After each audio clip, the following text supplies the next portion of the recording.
গল্প তোতা পাখি। লেখক গি দ মপাসাঁ।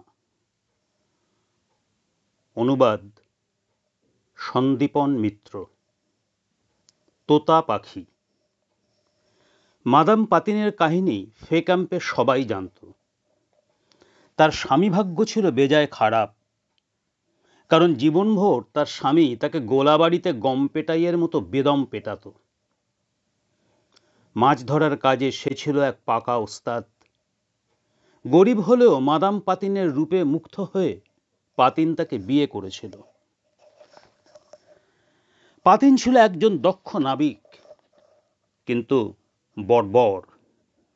ফাদার অবানের শরীখানায় নিয়মিত খদ্দের পাতিন প্রায়ই 4-5 পাত্র মদ গিলত। সৌভাগ্যের দিনগুলোতে মর্জি মাফিক 8-10 গ্লাস, এমনকি মাঝে মাঝে তারও বেশি মদ সে সাবার করত। খদ্দেরদের মদ পরিবেশন করত ফাদার অবানের রূপসী মেয়ে। তার সুশ্রী মুখের আকর্ষণে শরীখানায় ভিড় জমত। মেয়েটা সম্পর্কে অন্য কোনো মুখরোচক গল্প কোনোদিন শোনা যায়নি। শরীখানায় ঢোকার মুখে মেয়েটির দিকে তাকিয়ে এবং ভদ্র নম্রভাবে সৌজন্য প্রকাশ করে পাতিন খুশি হতো। প্রথম গ্লাসটা শেষ হলে পাতিনের চোখে মেয়েটি হয়ে উঠত ডানাকাটা পরী।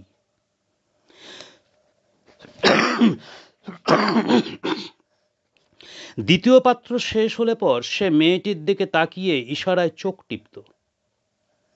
তৃতীয় গ্লাসটি গলায় ঢালার পরই সে বলে উঠত, যদি তুমি রাজি থাকো মাদেমোয়াজেল দেসিরি।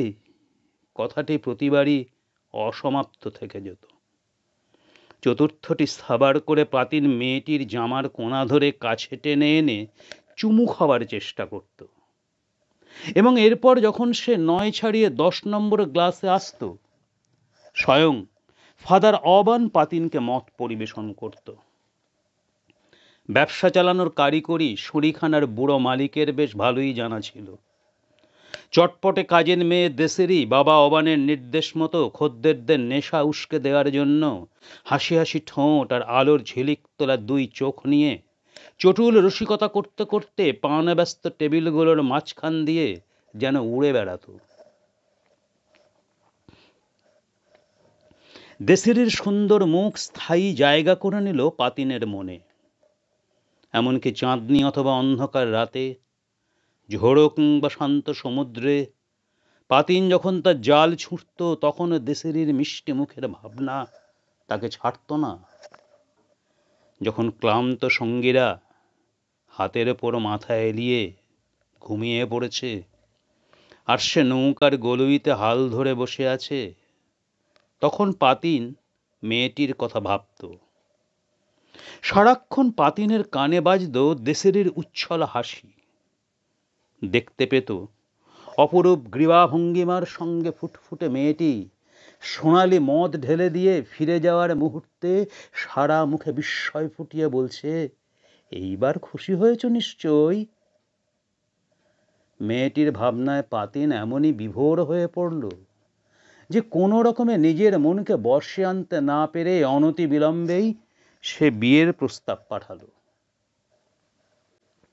পাত্র যথেষ্ট ধনী, নিজস্ব নৌকা, মাছ ধরার জাল, রেটেনিউতে পাহাড়ের নিচে ছোট্ট বাড়ি, সবকিছুই তার ছিল। সে তুলনায় ফাদার অবানকে নিঃস্ব বলা চলে। সুতরাং বিবাহ প্রস্তাব সানন্দে গৃহীত হলো, এবং যেহেতু কোনো পক্ষেই উৎসাহের অভাব ছিল না, তাই অনুষ্ঠানটি যত দ্রুত সম্ভব সম্পন্ন হলো। বিয়ের পর 3 দিন কাটতে না কাটতেই পাতিন কিছুতেই বুঝে উঠতে পারল না কেন সে দেশিদিকে আর 5টা মেয়ের থেকে ভিন্ন কল্পনা করেছিল। একটা ভিখারির সঙ্গে নিজেকে জড়িয়ে কি বোকামি না সে করেছে। নির্ঘাত মেয়েটা মদের সঙ্গে কোনো ওষুধ মিশিয়ে ওকে প্রলুব্ধ করেছিল। দিনভর সে গালাগাল দিত, রাগে দাঁত দিয়ে পাইপ ভেঙে ফেলত, সঙ্গী নাবিকদের সঙ্গে দুর্ব্যবহার করত। সব জিনিসের প্রতি তার জানা সব রকমের গালাগালি আওড়ানোর পর পাতিনের অবশিষ্ট রাগের প্রকাশ ঘটত মাছগুলোর ওপর। ওগুলোকে সে জাল থেকে টেনে বার করে অকথ্য ভাষায় ঝুড়ির মধ্যে ছুঁড়ে ছুঁড়ে ফেলত। তারপর বাড়ি ফিরে বউয়ের সঙ্গে এমন ব্যবহার করত যা পৃথিবীর ঘৃণ্যতম জীবনের প্রাপ্য। বাপের বাড়িতে এই ধরনের দুর্ভোগে অভ্যস্ত মাদাম পাতিন সব গালিগালাজ নীরবে সহ্য করত। এই নীরবতা পাতিনের ক্রোধকে দ্বিগুণ বাড়িয়ে তুলত। অবশেষে এক সন্ধ্যায় পাতিন তার বউকে মারল। পাহাড়তলির সেই ছোট্ট বাড়িতে জীবন হয়ে উঠল এক দুর্বহ বোঝার মতো।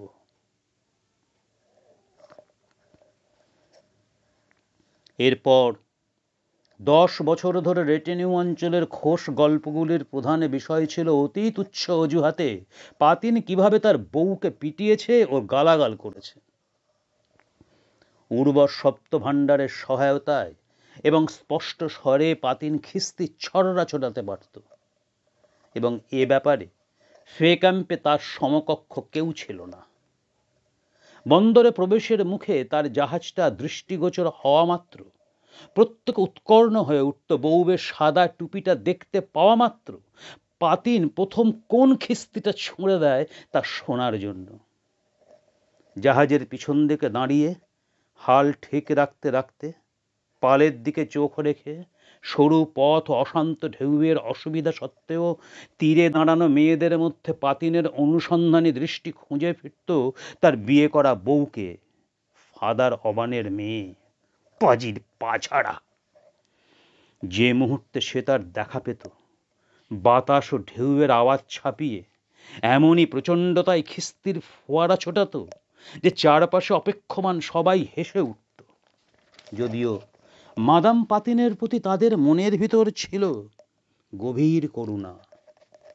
তারপর তীরে পৌঁছিয়ে জাহাজ থেকে মাছ নামানোর সময় এমনই বোম্বেটে চালে সে তার মনকে হালকা করত যে আশপাশের বখাটে ছেলেরা সেখানে ভিড় জমাত। তার মুখ নির্গত শব্দকে কখনো মনে হতো বন্দুক থেকে ছুটে বেড়ানো গুলি, ছোট অথচ ভয়াবহ। কখনো মনে হতো বাজ পড়ার আওয়াজ, যার গুড়গুড় ধ্বনির রেশ প্রায় মিনিট 5 থাকত। মনে হতো যেন তার বুকের ভেতর থেকে বেরিয়ে আসছে গালাগাল আর অভিশাপের এক বিধ্বংসী ঘূর্ণিঝড়। জাহাজ থেকে নেমে মাদাম পাতিনের মুখোমুখি হওয়ার পর শুরু হতো এরাকপ্রস্থ অপমানের পালা। এরপর তারা হাঁটা দিত বাড়ির দিকে। সামনে ক্রন্দনরত মাদাম পাতিন, পেছনে তার স্বামী, ক্রুদ্ধ, গর্জনরত। অবশেষে দরজা বন্ধ ঘরের মধ্যে যখন সে বউকে একা পেত, সামান্যতম অজুহাতে পাতিন তাকে বেদম পেটাত। অতি তুচ্ছ কারণও পাতিনের হাত সচল করার পক্ষে যথেষ্ট ছিল। একবার শুরু করলে সে আর থামত না। জানা যেত এই উন্মত্ত ক্রোধের প্রকৃত কারণ। প্রতিটি আঘাতের সঙ্গে সে তীব্র গর্জনে চিৎকার করে উঠত, শালা, ভিখিরি, পাজি, বদমাইশ, বেহায়া কোথাকার!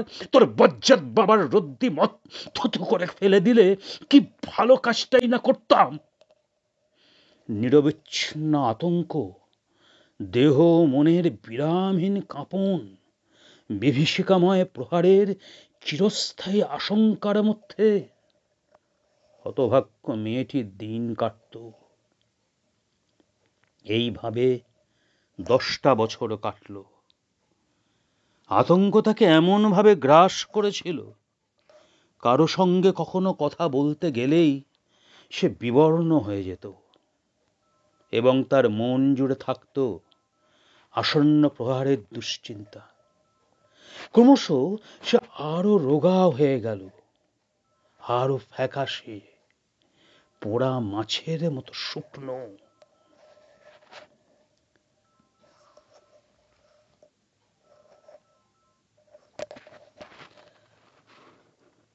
তখন রাত্রি। স্বামী গেছে সমুদ্রে মাছ ধরতে। বাতাসের ক্রুদ্ধ গর্জনে হঠাৎ মাদাম পাতিনের ঘুম ভেঙে গেল। সে ধরফরিয়ে বিছানার উপর উঠে বসল, কিন্তু যখন আর কোনো শব্দ কানে এলো না, সে আবার শুয়ে পড়ল। আর ঠিক তখনই প্রচণ্ড এক আওয়াজে পুরো বাড়িটা থরথর করে কেঁপে উঠল। মনে হলো শব্দটা যেন একপাল খ্যাপা হিংস্র জন্তুর বন্য গর্জনের মতো আকাশ থেকে ফালা ফালা করে দিল। তখন পাতিন বউ বিছানা থেকে নেমে বন্দরের দিকে ছুটল। অন্যান্য মেয়েরাও হাতে লণ্ঠন নিয়ে বিভিন্ন দিক থেকে এসে জড়ো হচ্ছে। অনেক পুরুষও ভিড় করছিল। প্রত্যেকেই তাকিয়েছিল আছড়ে পড়া ঢেউয়ের ফেনিলোচ্ছল চূড়ার দিকে। 15 ঘন্টা ধরে ঝড় চলল। 11 জন নাবিক কোনোদিন ফিরে আসেনি। পাতিন তাদের একজন। দিয়েপ্পের কাছাকাছি তার জাহাজের ভগ্নাবশেষ পাওয়া গিয়েছিল। সেন্ট ভ্যালেরির কাছাকাছি পাওয়া যায় তার কর্মচারীদের দেহ, কিন্তু পাতিনের শরীরের কোনো খোঁজ মেলেনি। যেহেতু তার জাহাজ দুটুকরো হয়ে গিয়েছিল, তাই তার বউয়ের আশঙ্কা ছিল যে সে ফিরে আসতেও পারে। কারণ যদি কোনো সংঘর্ষ হয়ে থাকে, তাহলে দৈবক্রমে বেঁচে যাওয়ার সম্ভাবনা আছে। হয়তো দূরে কোথাও ভেসে গেছে, স্বামীর কবল থেকে রেহাই পেয়েছে। ধীরে ধীরে মাদাম পাতিন এই চিন্তায় অভ্যস্ত হল।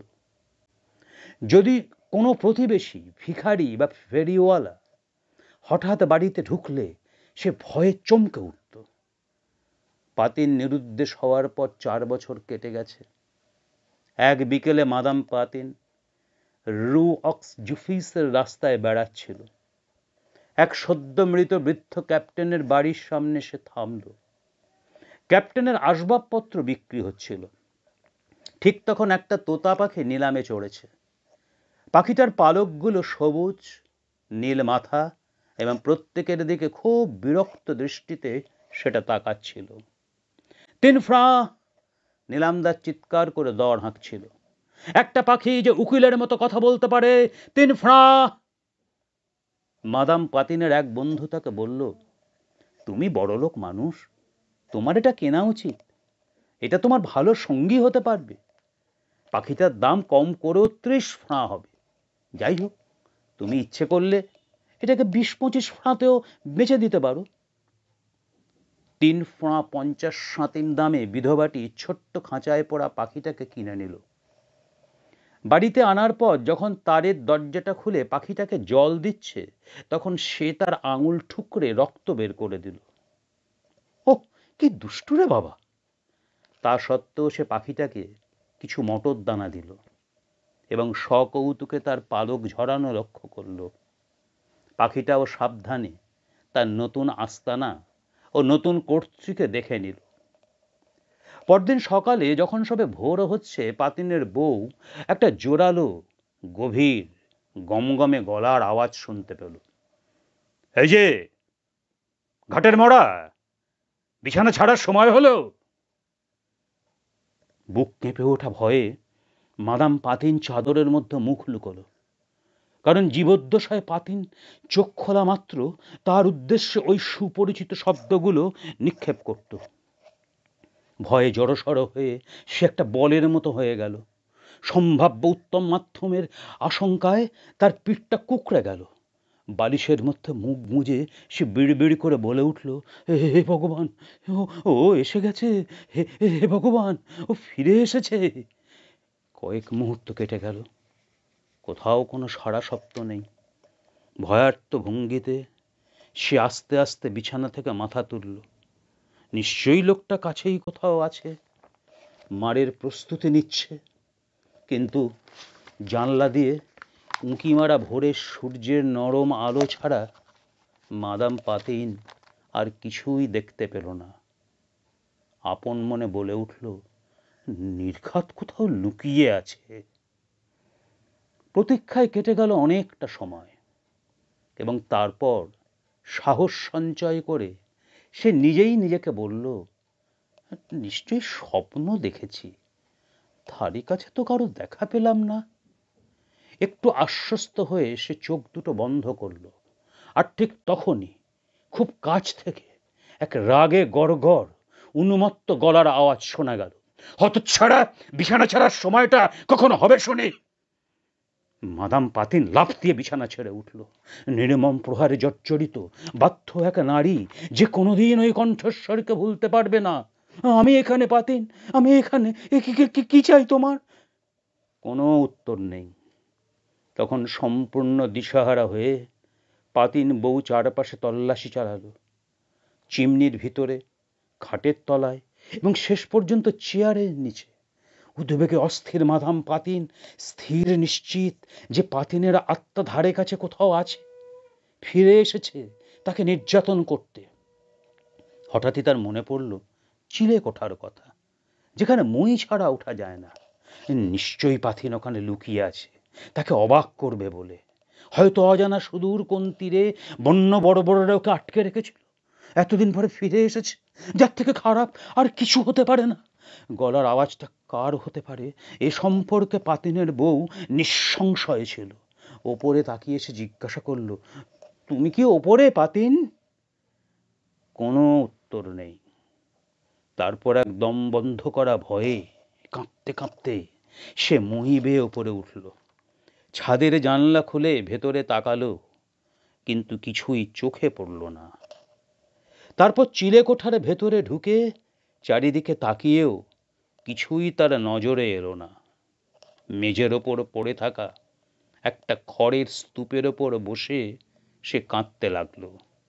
এক তীব্র অতিপ্রাকৃত ভয়ে বিবশ হয়ে মাদাম পাতিন নিচের ঘরে তার স্বামী কথা বলছে শুনতে পেল। রাগ যেন একটু কমেছে। জলহর অবস্থা খুব খারাপ, পাগলা বাতাস, জঘন্য আবহাওয়া, কিছু খাওয়া হয়নি, চুলোই যাক, চুলোই যাক। মাদাম পাতিন চিৎকার করে বলল, পাতিন, আমি এখানে, এখনই তোমার খাবার তৈরি করছি, রাগ করো না, রাগ করো না। সে তাড়াহুড়ো করে নিচে নামলো। ঘরের মধ্যে কেউ নেই। নিজেকে খুব ক্লান্ত, দুর্বল লাগছিল, যেন মৃত্যু তাকে স্পর্শ করছে। হঠাৎ কানের কাছে এক বিকট গলার আওয়াজ, আওয়াজে শালা, এখনো কোনো খাবার জুটলো না। আতঙ্কে হতবুদ্ধি মাদাম পড়শিদের সাহায্যের আশায় দৌড়ে পালানোর চেষ্টা করল। এবং তোতা পাখিটা খাঁচার ভেতর থেকে তার গোল গোল সবজান্তা কুটিল চোখ দুটো দিয়ে পাতিন বউকে লক্ষ্য করছিল। সেও উদ্ভ্রান্ত দৃষ্টি নিয়ে পাখিটার দিকে তাকিয়েছিল। গোঙাতে গোঙাতে বলছিল, ও তুই, তুই, তুই যত নষ্টের গোড়া, তুই। পাখিটা তার মাথা দুলিয়ে বলে চলল, দাঁড়া, দেখাচ্ছি তোকে গায়ে সময় কাটানোর মজা। কি হলো কি তার মনের মধ্যে? সে অনুভব করল এ সেই মৃত মানুষটা পালক ঢাকা পাখির ছদ্মবেশে ফিরে এসেছে তাকে নির্যাতন করবে বলে। আগের মতোই সারাটা দিন ধরে তাকে গালাগাল দেবে, কামড়াবে, ছিঁড়িবে, অভিশাপ দেবে, পাড়াপড়শিদের কাছে করে তুলবে উপহাসের পাত্র। মাদাম পাতিন খাঁচাটার দিকে ধেয়ে গেল, সবলে পাখিটাকে চেপে ধরল। পাখিটা তার ধারালো নখ আর তীক্ষ্ণ ঠোঁট দিয়ে তাকে ক্ষতবিক্ষত করে দিল, কিন্তু প্রাণপণ শক্তিতে দুই হাতের মুঠোয় সে পাখিটাকে আঁকড়ে ধরে বন্য ক্ষিপ্ততায় মাটির ওপর আছাড় মারল। প্রবল উন্মত্ততায় মাটিতে পিষে গুঁড়িয়ে পাখিটাকে পরিণত করল একটা ছোট সবুজ তুলতুলে নিস্পন্দ ও নির্বাক মাংসের পিণ্ডে। তারপর পিণ্ডটাকে সব দেহ ঢাকা দেওয়ার মতো কাপড়ে মুড়ে রাতের পোশাকে নগ্ন পায়ে মাদাম পাতিন পথে নামল। বন্দর পেরিয়ে এসে যেখানে সমুদ্রের ছোট ছোট ঢেউগুলো ভেঙে পড়ছে, মাদাম পাতিন কাপড়ের ঢাকনাটা খুলে নিষ্প্রাণ জিনিসটাকে ফেলে দিল। ওটাকে দেখাচ্ছিল খানিকটা দলা পাকানো ঘাসের মতো। তারপর বাড়ি ফিরে এসে শূন্য খাঁচাটার সামনে নতজানু হয়ে বসে মাদাম পাতিন কৃতকর্মের জন্য ক্ষমা প্রার্থনা করল, যেন কোনো ঘৃণ্য অপরাধ করেছে।